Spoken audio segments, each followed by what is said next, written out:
কদিন আগে থেকেই আমরা একটু ঘুরতে যাওয়ার প্ল্যান করছিলাম, আর আমাদের চিনিপুরে সেটা জানতে পেয়েই ও বলেছিল আমার কিন্তু খুব শখ বরফের দেশে যাওয়া। কিন্তু সেটাই ভেবেছিলাম আমরা একটু সিমলা যাব, কিন্তু সেটাও হয়ে উঠলো না। একটু মন খারাপ হয়ে গেছিল বলে হঠাৎ করে ঠিক করলাম আমরা চলো টুক করে দীঘা ঘুরে আসি। ছোট্ট খাট্ট ট্যুর, আর দীঘাতে এসে এতটাই আনন্দ করছি কি বলবো। আমার তো অনেকবার হয়ে গেল বিয়ের পর দীঘা, আমার সোনাইয়ের কিন্তু এটা দিয়ে দুবার হচ্ছে, কিন্তু চিনিপুরের এটা দিয়ে প্রথম। ও চিনিপুরি প্রথমবার দীঘাতে এসে ও এতটাই আনন্দ করছে কি বলবো।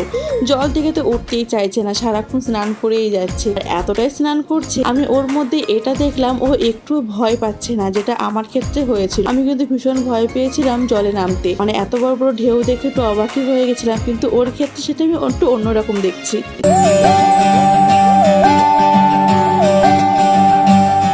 सानी सा सा सा सा सा रे सा सा सा सा सा रे सा रे धा पानी